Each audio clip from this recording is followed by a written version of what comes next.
So this is my Moses Itauma versus Jermaine Franklin bottom preview and bottom predictions. Obviously take 2 of this bottom preview because I did do one for the first time where it's supposed to be at the start of the year. But obviously Moses Itauma had that injury, didn't they? So the whole card had to be rescheduled, and a couple of the fights have been changed since then. But yes, let's get into it and start off with the first undercard fight, which is Yim Davis versus Francesco Quandei. 12-round contest for the fifth and EBU hooping featherweight title. Quandei obviously beat Reese Biotti. That's his best victory, isn't it? By split decision. Very close fight, that one, wasn't it? Very close fight. I felt with that fight, Biotti edged that fight personally, but it's done now, isn't it? It's done. But Quandei most recently has also lost to Cristobal Llorente and Nathaniel Collins, who will be facing each other in a rematch, them two. He got KO by Forte, but obviously he also beat Ken Baker as well. While Yim Davis got that power, accuracy. He's an all-action fighter, isn't he? The problem is his defense is his weakness. I think he's quite similar to Nathan Heaney in Davis, where he's all-action, but he fights like a fucking trunk man. Take your time. Seriously, you need to take your time. Take control. Runs out stamina far too quickly. And but I don't think he's as bad as Nathan Heaney in Davis. He's way better than Nathan Heaney. We'll get on to Nathan Heaney, who is on this card. But yeah, his defense, Yim Davis' defense is his weakness.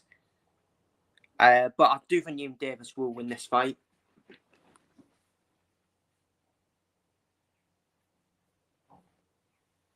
I would expect Davis to win this fight, in my opinion. And I think he wins this fight on a comfortable points decision win, in my opinion. But I don't think Quandei can be ruled out because at the end of the day, he did beat Biotti by split decision. So we shouldn't rule Quandei out, but I think Davis should win on points, in my opinion. And pick up that hooping belt. This won't be bad for Davis, would it? Up next, Michael Gomez Jr. versus Jordan Fien. Obviously, this was supposed to be Akrid Fiaz versus Jordan Fien. But once again, Fiaz is pulled out of another fight. I don't think Fiaz was scared of Jordan Fien. To be fair, I think Fiaz would have beaten Jordan Fien personally.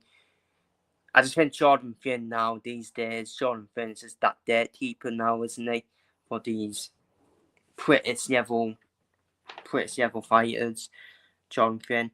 Got a bit forward, hasn't he? Got a bit forward, not Jordan Fien. And I do feel Fiaz's style would have been all one for him anyways. And of course, Jordan Fien obviously lost to Cameron Vaughn as well. And I think Jordan Fien, though, I think he may like Michael Gomez Jr.'s style, though. Because Michael Gomez Jr., as we know, is that high volume presser fighter. He can box as well.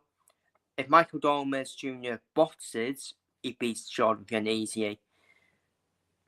But if Michael Gomez Jr. does with a high volume presser style, I think Jordan Fien has a chance against him, especially on the counter punching as well. But again, I just feel that high volume presser will still overwhelm Jordan Fien in the end, personally. And obviously, Michael Gomez Jr., former British champion, lost to Biotti as well.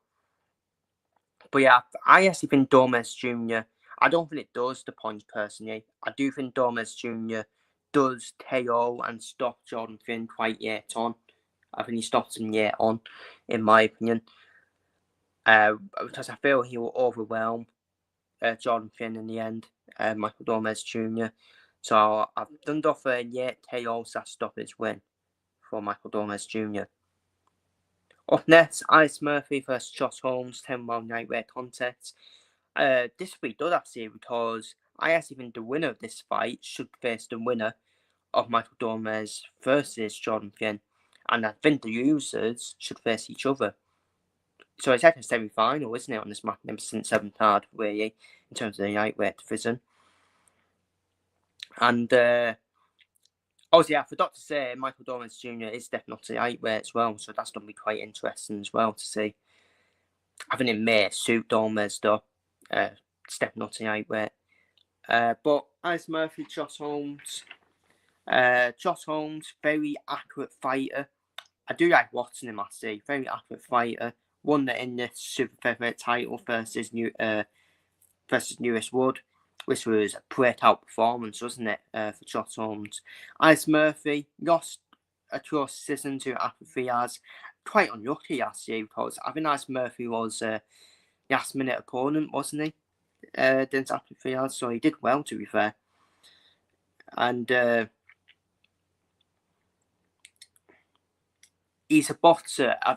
The thing with Alex Murphy is he's a boxer who slowly breaks down his opponents as well. So again, I think this will be a pick and fight between these two. Not a bad fight. I do like this fight, actually. It could go either way, but I do fancy Josh Holmes to win this fight on points by a close point decision win over Alex Murphy. Up next, Nathan Heaney versus Jerome Warburton, 10-round contest in the middleweight division. Nathan Heaney has been made the favourite to win this fight.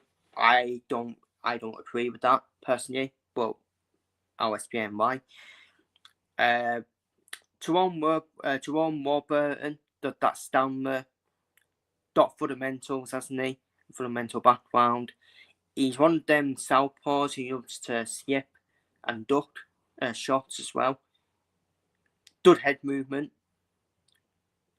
Good head movement as well. Nathan Heaney, like I said earlier, don't get me wrong, he's got the grit and heart. But his offense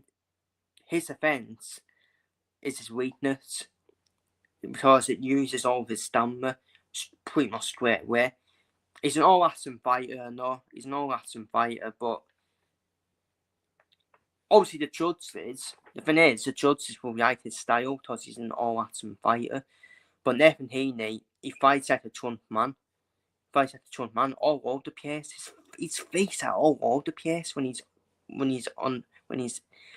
offensive. All over the place, especially his shots as well. His shots sometimes miss as well, and that's when you use your stamina as well. I don't agree. I personally don't agree with them being favourite to win this fight. I think it's 50-50. I'll probably say that, but I think Heaney's fair. I think Heaney is finished personally, because with Warburton's style, I can see Warburton KOing Heaney and stopping him. I really do. Especially where Warburton's head movement as well. That's when Heaney's going to be missing shots as well. And Heaney's going to be tired, out of stamina. That's when I expect Warburton to jump on him.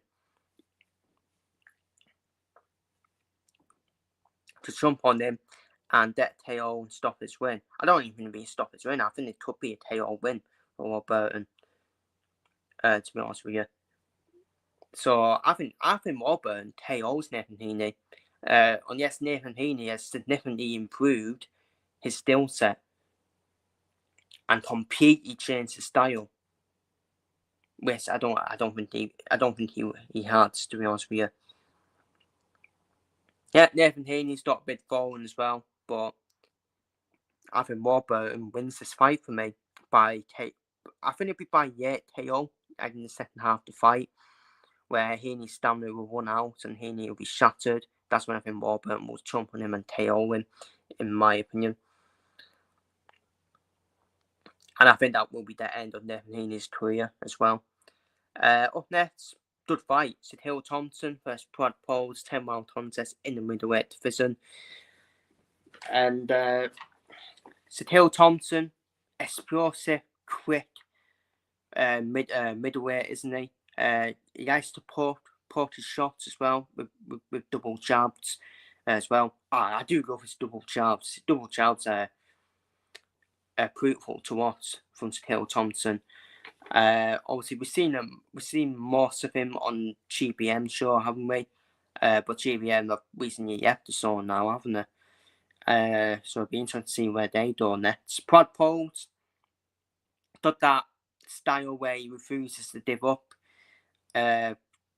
Relentless presser fighter. He likes to fight on the inside, Prod Poles, but I just feel with Prod Poles liking to fight on the inside, I think that suits Thompson, in my opinion, especially with them double jabs as well. Prod Poles beat Nathan Heaney, not a shock. And he lost a close fight to Denzel Bentley, but Denzel Bentley was very good. In that fight. When a lot of people doubted Denzel Bentley, which was ridiculous, by the way, when Denzel Bentley's a former world title challenger as well. So, but yeah, I just feel the judges will like Prod Poles style, but I just feel for me, I feel Skill Thompson is the better boxer for me, and that's what I think it'll come down to. But the better skill set than Prod Poles as well. And I think Skill Thompson will win on points. I think them double jabs will be effective in this fight as well, because it will keep sending Prod Poles back as well. So I think Skill Thompson will win on points, in my opinion. On to the co-main event. Another interesting fight. Lee Hutchinson versus Ed Soterio, 10-round contest in light heavyweight division.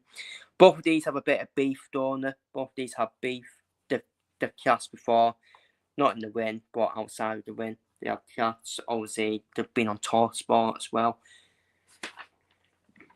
And interesting fight, I say, because with Ed Soterio, he's very intelligent, isn't he, when he's stalking his opponent. He's got a very effective jab, very good overhand right, very good uppercuts as well.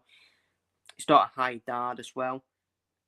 He likes to counter punch as well, because I feel this will be a pick and fight between these two. Got that weight, he can adapt as well. And he's got that technique and discipline as well. Like, even when he's getting confronted outside of the win, he's quite calm, isn't he? He's quite calm. Well, Lee Hutchinson, I think Lee Hutchinson's always going to have that confront style, isn't he, outside the win, where try and get under everyone's skin.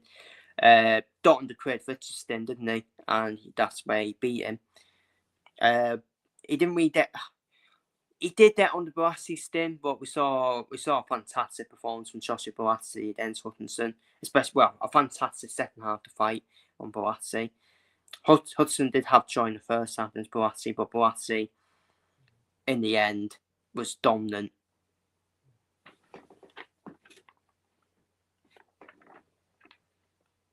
Against Hutchinson, wasn't he, Boassi? But no shame in that for Hutchinson either. So, Reed Hutchinson has had amateur success. The fitness and discipline, very good. He's very fit, isn't he, Hutchinson? So he's very good with stamina. But then he could use stamina in the second half of the fight, because he is an all-action fighter, an aggressive all-action fighter as well. And but I just feel Lee Hutchinson has been in against the better opponents, hasn't he, compared to Ed Soterio. This is a step up for Ed Soterio for me. I'm not saying Ed Soterio can't win. I think Ed Soterio can definitely win this fight, because I do feel this will be a pick and fight. And I think it'll be a very close decision as well. But I feel Hutchinson will just nick it on points, in my opinion, because I think with what he does in the first half of the fight, Hutchinson, I think that's going to be key. That's going to be key, because if Hutchinson's style, with his style in the first half of the fight, I think he's done been winning on the star card, then Ed Soterio will probably need to be relentless, won't he? He will need to do all that and Ed Soterio to try sneak a draw, try and sneak a draw, or even snatch the win, potentially. I think it's a great fight. I really do. I think it's a great fight, but I do think Lee Hawkinson will win this. I think will win this quality pick-em fight. I think it'll be a great pick-em fight between these two. What I'm finding, what Esoterian needs to do for me, it's a bit Ron Satori style. When Lee Hutchinson comes inside pods, Esoteria just needs to kinch him, doesn't he? And that will frustrate Hutchinson, in my opinion. So I'm finally onto the main event. Moses Itauma versus Jermaine Franklin, 10-round contest in the heavyweight division. Again, another step up for Moses Itauma, but to be honest with you, I don't think it's a great step up personally. I know people don't be like, oh yeah, but Jermaine Franklin, Jermaine Franklin beat, Jermaine Franklin, Dana White, took AJ and Dana White to points. You know what? I agree on the Dana White one. I thought Jermaine Franklin beat Dana White personally. I did think that. I thought Franklin beat Dana White. I think Dana White was quite fortunate to get the decision in that one. But yeah, Franklin then AJ, didn't we do anything today? Didn't we do anything apart from... I think AJ made Jermaine Franklin look good. AJ, at that time, against Jermaine Franklin, AJ wasn't confident at all. Obviously, he wasn't confident at all. He was coming on the back of the 2 defeats against Usyk, wasn't he, AJ? He lost that punch resistance as well, AJ. So, I think AJ, for me, made Jermaine Franklin look good. Moses Itauma, he's going to blow Jermaine Franklin away. Pods. He'll blow him away, in my opinion. Jermaine Franklin's feet are terrible. Trust me, his feet are terrible. The thing with Jermaine Franklin is, though, he does cut a lot, doesn't he? He does have to kinch a lot and just walk with him of his opponent. So we could see that. He is a sloppy opponent, Franklin, but I just don't think that's going to be enough against this who's talent in Moses Itauma for me. Moses Itauma's got that power and speed, got that win IQ, got the technique, footwork, very focused and composed as well. So Itauma can take his time really against Franklin. It doesn't really need to be a first round job, but with Moses Itauma, it is a first round job sometimes, most of the time, isn't it? Moses Itauma the thing is with Moses Itauma, yeah, he's not good defensive skills, but we've not really seen him against world level opponents. Yeah, people say, well, Dana White was world level opponent. Well, Dana White, it was a passive Dana White for me. And I think Dana White was injured as well, wasn't he? Down into the win as well. So, but yeah, even if Dana White wasn't injured, Itauma would have knocked him out. Still knocked him out and stopped him. He's got huge potential, Itauma. He's got that versatility as well. He can adapt as well. He's so good. He really is so good, Moses Itauma. But the problem I've got is, yeah, we can say he's so good, but we need to see him against these world level opponents for me. The big boys. Let's see him against the big boys. Let's see if he's so good then, Moses Itauma. If he is, then we've got a huge talent on our hands. Do I think he can beat these big boys? I don't think he beats Usyk. I think Usyk will steal Moses Itauma, in my opinion. But apart from that, I think Moses Itauma is a problem for AJ. I really do. I think Moses Itauma is a problem for AJ. Dubois will be an explosive fight for Moses Itauma. An explosive fight where both of them got that power. Itauma Wardy. Well, obviously, Itauma versus Wardy, I don't think will happen because I think they have the same trainer, so I don't think that will ever happen, that fight. But Wardy's not bothered, apparently. Wardy said he'll happily do that fight, even if Ben Davison is in the Moses Itauma corner.